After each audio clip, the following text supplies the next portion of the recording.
استثناء کی کتاب پہلا باب تعارف۔ یہ وہی باتیں ہیں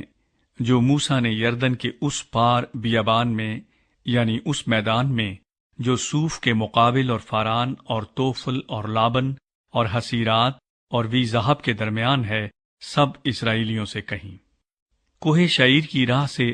حورب سے قادس برنی تک 11 دن کی منزل ہے، اور 40ویں برس کے 11ویں مہینے کی پہلی تاریخ کو موسیٰ نے ان سب احکام کے مطابق جو خداوند نے اسے بنی اسرائیل کے لیے دیے تھے ان سے یہ باتیں کہیں۔ یعنی جب اس نے اموریوں کے بادشاہ سیہون کو جو حسبون میں رہتا تھا مارا، اور بسن کے بادشاہ اوج کو جو استارات میں رہتا تھا اور ای میں قتل کیا، تو اس کے بعد یردن کے پار مواب کے میدان میں موسیٰ اس شریعت کو یوں بیان کرنے لگا کہ خداوند ہمارے خدا نے حورب میں ہم سے یہ کہا تھا کہ تم اس پہاڑ پر بہت رہ چکے ہو، سو اب پھرو اور کوچ کرو اور اموریوں کے کوہستانی ملک اور اس کے آس پاس کے میدان اور پہاڑی قطع اور نشیب کی زمین اور جنوبی اطراف میں اور سمندر کے ساحل تک جو کنانیوں کا ملک ہے، بلکہ کوہ لبنان اور دریائے فرات تک جو ایک بڑا دریا ہے چلے جاؤ۔ دیکھو میں نے اس ملک کو تمہارے سامنے کر دیا ہے، پس جاؤ اور اس ملک کو اپنے قبضے میں کر لو جس کی بابت خداوند نے تمہارے باپ دادا ابراہام اور اسحاق اور یعقوب سے قسم کھا کر یہ کہا تھا کہ وہ اسے ان کو اور ان کے بعد ان کی نسل کو دے گا۔ موسیٰ قاضی مقرر کرتا ہے۔ اس وقت میں نے تم سے کہا تھا کہ میں اکیلا تمہارا بوجھ نہیں اٹھا سکتا۔ خداوند تمہارے خدا نے تم کو بڑھایا ہے، اور آج کے دن آسمان کے تاروں کی مانند تمہاری کثرت ہے۔ خداوند تمہارے باپ دادا کا خدا تم کو اس سے بھی 1000 چند بڑھائے، اور جو وعدہ اس نے تم سے کیا ہے اس کے مطابق تم کو برکت بخشے۔ میں اکیلا تمہارے جنجال اور بوجھ اور جھنجھٹ کا کیسے متحمل ہو سکتا ہوں؟ سو تم اپنے اپنے قبیلے سے ایسے آدمیوں کو چنو جو دانشور اور عقل مند اور مشہور ہوں، اور میں ان کو تم پر سردار بنا دوں گا۔ اس کے جواب میں تم نے مجھ سے کہا تھا کہ جو کچھ تو نے فرمایا ہے اس کا کرنا بہتر ہے، سو میں نے تمہارے قبیلوں کے سرداروں کو جو دانشور اور مشہور تھے لے کر ان کو تم پر مقرر کیا، تاکہ وہ تمہارے قبیلوں کے مطابق 1000 کے سردار اور سینکڑوں کے سردار اور 50 کے سردار اور 10 کے سردار حاکم ہو۔ اور اسی موقع پر میں نے تمہارے قاضیوں سے تاکیداً یہ کہا کہ تم اپنے بھائیوں کے مقدموں کو سننا، پر خواہ بھائی بھائی کا معاملہ ہو یا پردیسی کا، تم ان کا فیصلہ انصاف کے ساتھ کرنا۔ تمہارے فیصلے میں کسی کی رو رعایت نہ ہو، جیسے بڑے آدمی کی بات سنو گے ویسے ہی چھوٹے کی سننا، اور کسی آدمی کا منہ دیکھ کر ڈر نہ جانا، کیونکہ یہ عدالت خدا کی ہے، اور جو مقدمہ تمہارے لیے مشکل ہو اسے میرے پاس لے آنا، میں اسے سنوں گا۔ اور میں نے اسی وقت سب کچھ جو تم کو کرنا ہے بتا دیا۔ قادس برنی سے جاسوس بھیجے جاتے ہیں، اور ہم خداوند اپنے خدا کے حکم کے مطابق حورب سے کوچ کر کے اس بڑے اور ہولناک بیابان میں سے ہو کر گزرے جسے تم نے اموریوں کے کوہستانی ملک کے راستے میں دیکھا۔ پھر ہم قادس برنی میں پہنچے۔ وہاں میں نے تم کو کہا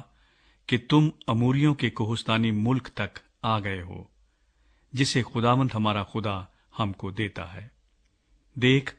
اس ملک کو خداوند تیرے خدا نے تیرے سامنے کر دیا ہے، سو تو جا اور جیسا خداوند تیرے باپ دادا کے خدا نے تجھ سے کہا ہے تو اس پر قبضہ کر، اور نہ خوف کھا نہ ہراساں ہو۔ تب تم سب میرے پاس آ کر مجھ سے کہنے لگے کہ ہم اپنے جانے سے پہلے وہاں آدمی بھیجیں۔ جو جا کر ہماری خاطر اس ملک کا حال دریافت کریں اور آ کر ہم کو بتائیں کہ ہم کو کس راہ سے وہاں جانا ہوگا اور کون کون سے شہر ہمارے راستے میں پڑیں گے۔ یہ بات مجھے بہت پسند آئی۔ چنانچہ میں نے قبیلے پیچھے ایک ایک آدمی کے حساب سے 12 آدمی چنے، اور وہ روانہ ہوئے اور پہاڑ پر چڑھ گئے اور وادی اسکال میں پہنچ کر اس ملک کا حال دریافت کیا، اور اس ملک کا کچھ پھل ہاتھ میں لے کر اسے ہمارے پاس لائے اور ہم کو یہ خبر دی کہ جو ملک خداوند ہمارا خدا ہم کو دیتا ہے وہ اچھا ہے،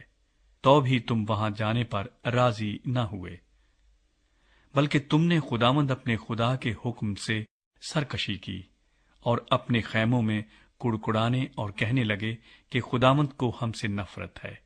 اسی لیے وہ ہم کو ملک مصر سے نکال لایا تاکہ وہ ہم کو اموریوں کے ہاتھ میں گرفتار کرا دے اور وہ ہم کو ہلاک کر ڈالیں۔ ہم کدھر جا رہے ہیں؟ ہمارے بھائیوں نے تو یہ بتا کر ہمارا حوصلہ توڑ دیا ہے کہ وہاں کے لوگ ہم سے بڑے بڑے اور لمبے ہیں، اور ان کے شہر بڑے بڑے، اور ان کی فصیلیں آسمان سے باتیں کرتی ہیں۔ ماں سوا اس کے ہم نے وہاں عناقیم کی اولاد کو بھی دیکھا۔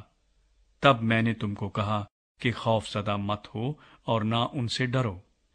خداوند تمہارا خدا جو تمہارے آگے آگے چلتا ہے وہی تمہاری طرف سے جنگ کرے گا، جیسے اس نے تمہاری خاطر مصر میں تمہاری آنکھوں کے سامنے سب کچھ کیا۔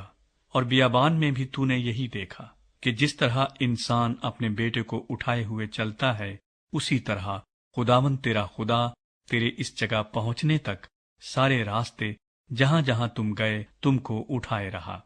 تو بھی اس بات میں تم نے خداوند اپنے خدا کا یقین نہ کیا، جو راہ میں تم سے آگے آگے تمہارے واسطے ڈیرے ڈالنے کی جگہ تلاش کرنے کے لیے رات کو آگ میں اور دن کو ابر میں ہو کر چلا، تاکہ تم کو وہ راستہ دکھائے جس سے تم چلو۔ خداوند اسرائیلیوں کو سزا دیتا ہے۔ اور خداوند تمہاری باتیں سن کر غضبناک ہوا، اور اس نے قسم کھا کر کہا کہ اس بری پشت کے لوگوں میں سے ایک بھی اس اچھے ملک کو دیکھنے نہیں پائے گا جسے ان کے باپ دادا کو دینے کی قسم میں نے کھائی ہے، سوا یفنا کے بیٹے کالب کے۔ وہ اسے دیکھے گا، اور جس زمین پر اس نے قدم مارا ہے اسے میں اس کو اور اس کی نسل کو دوں گا، اس لیے کہ اس نے خداوند کی پیروی پورے طور پر کی،